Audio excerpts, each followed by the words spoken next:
வந்து நல்ல ஜாப் கிடைக்கலாம் சொல்றாங்க. இந்த கிளாஸ் ஒரு 20,000 ரூபாய் கட்டணும். அதெல்லாம் வச்சு போவாங்க. எல்லாருமே பைக் வச்சிருக்காங்க. நான் மார்க்கெட்டிங் ரொம்ப முக்கியமே பைக் தான். பைக் வாங்கி முழுக்கி ஆக்சிடென்ட் ஆகி சாவுதா? இவ்வளோ பைக்கு போதேண்ணா. பைக் ஓட்டினா சாவுல. சரி ஓகே, நான் ட்ரெயின் பாஸ் ஆகுது எடுத்து கொடுங்க. நான் ட்ரெயின் பாஸ் தூங்கிட்டு போய் சரி பஸ் ஆகுது எடுத்து கொடுங்க. பஸ் இருக்கு, பஸ் பார்த்து ஆண்கள் பஸ்ல போக. சரிண்ணா, நம்ம வேலைக்கே போல வீட்லயே இருக்கேன். வீட்டுல இருந்து என் சோத்திய தின்னு டெமியாசிஸ் வச்சுட்டு. சரிண்ணா, அப்புறம் உயிரோட இருக்கணுமா செத்து போகணுமா? இப்ப நான் வந்து உன்னை கண்ட்ரோல் பண்றப்போ இல்ல நீங்க உன்னை ஃப்ரீடம் கொடுக்கல. நானு அண்ணன் வந்து இருக்க பிடிக்கிறவன். அதாவது அண்ணன் தம்பியா பேசல, இவன் ஆள் மாதிரி பேசுறான்.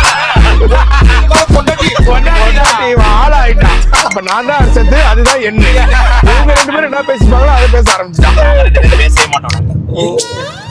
மௌன ராகமா இல்ல ஆக்ஷனா பெரிய மரம்.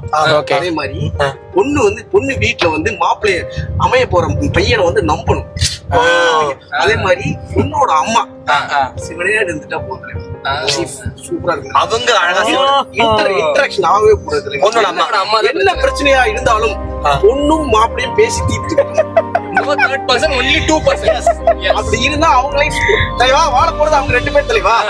அவங்க பேசி எதா இருந்தாலும் பிரச்சனையை தீர்த்துக்கிட்டோம். இடையில எதுக்கு மத்தவங்க? அண்ணே 100க்கு 100 பாயிண்ட். அதான் செம்ம பாயிண்ட். உனக்கு புரியலையா? மாப்பிள்ள தான் எங்கேயோ வாங்கியிருக்கான். மாப்பிள்ள சித்தப்பா எங்கேயோ வாங்கியிருக்கான் வலுவா. அதை எப்படி வெளிக்காட்டணும்னு தெரியாம சொல்லிட்டான். அவ்வளவுதான். இன்னைக்கு நைட்டு சோறு கிடைக்காது. ஏன்னா நானும் பிரகதீஸ்வரா ஏன்டா வாய போட்டு இருக்கிறோம், எங்களுக்கு பேச தெரியாதா? அதான் இது வந்து யுனிவர்சல்ரா. இது எல்லா நாடு எந்த கண்ட்ரி அப்பனாலும் இருக்க முடியாது. இது ஒண்ணுமே பண்ண முடியாது. ஒரு கணவன் மனைவினா அவங்களுக்கு வராங்க.